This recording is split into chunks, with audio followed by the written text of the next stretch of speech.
Welcome back to Face the State on this Sunday morning. Investigators in the Jennifer Dulos disappearance, which continues to dominate our headlines, are no doubt very mindful of a case that took place in the 1980s, the Woodchipper murder, which really paved the way for law enforcement in the way they do things in our state today. And with us today is the reporter who broke the story of the Woodchipper murder, Pat O'Neill, who now works for the state capitol. And Pat, good to see you here in the program. Thanks for having me on. So just walk us through the Woodchipper murder for those who don't know it. It took place in 1986, correct? 1986, in the fall of '86, November.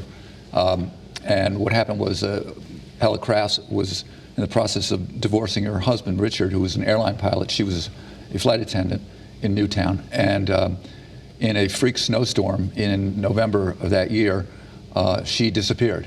And so that began the case where a private investigator got involved, and the Newtown police and ultimately the state police got involved. And it took weeks and weeks and weeks, but they were able to finally develop enough evidence and and the circumstances surrounding her death and her husband's actions. They were able to make an arrest. And so ultimately, 3 years later, after two extremely long trials, one in New London that ended in a mistrial with a hung jury after 17 days of deliberation, the longest at the time. I don't think it's been broken. And finally, he was convicted of murder in November of '89 in a case in Norwalk. So this took a while, and it's called the Woodchipper case. And pardon the graphic nature of the story, but she was beaten to death. Then he froze her in a big freezer, and then chopped her up and put her pieces through a wood chipper. He had rented a wood chipper at the time. They obviously found out afterwards, but they never actually were able to say just how she was killed. Through a book I worked on, we sort of developed some theories about it, that it might have been a blow to the head, and then a chainsaw was discovered in Lake Zor, and it had fragments of it, and evidence concluded that he, in fact, cut her up and then fed her into this wood chipper that he'd rendered. And we have you on this program today because of the way that the state covers crimes and investigates crimes has certainly changed because of that particular case. And number one, police weren't really interested at first. They didn't really think she disappeared. Yeah, there was some of that. I mean, there were split decisions, but the initial investigators, I mean, they took over the case. This was Newtown police. Newtown. I mean, this was a guy, he passed a lie detector test. And so that kind of threw them for a loop for a little while.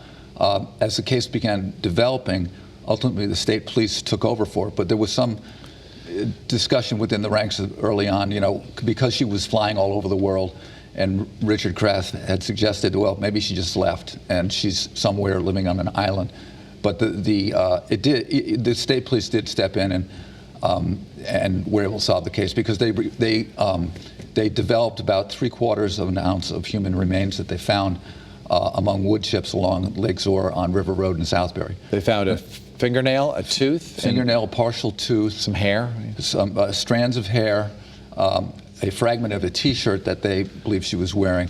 And ultimately, they did issue a death certificate in the case.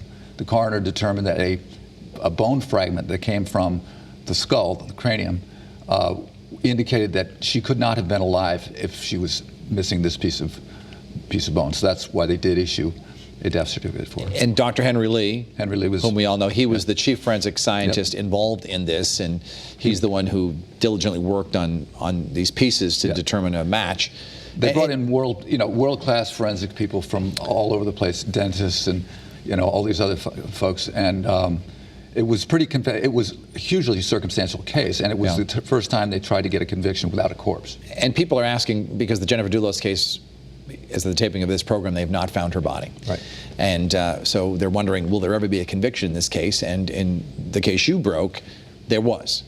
There was. I mean, it would be presumptive to assume how this current case is going to continue. Richard Crass maintains to this day that he was not responsible, and he testified at that in open court.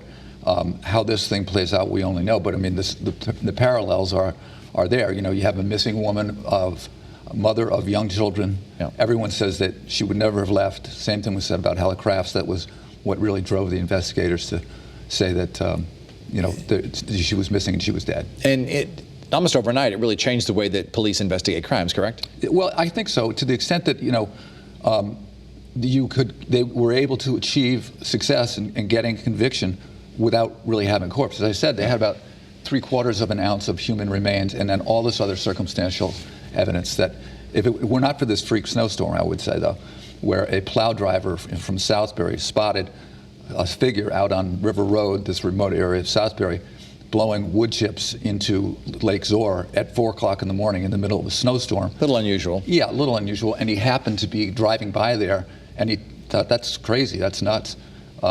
Word spread, and people talked to one another, and they were able to determine that Crass had, in fact, rented a wood chipper, had seen it in different areas of town. We spent time going through garbage dumps, too. And just as in this case, nothing was ever produced out of that effort 30 years ago, because, I mean, going through it, the amount of bloodied clothing that you will turn up in any given landfill was kind of important. I mean, it was a lot. Yeah, you said there were a lot of just non-related to crimes necessarily. Nothing, but this clothing gets out there, and you're going through mountains of debris. This was in eastern Connecticut where we were searching, because that's where the landfill deposited its material at that point. Good enough. All right, Pat O'Neill, and you can read the book, which is titled? The Woodchipper Murder. The Woodchipper Murder. Fascinating case. Yeah. With some gory details, unfortunately. Yeah. All right, Pat O'Neill, thank you very much for being in the program.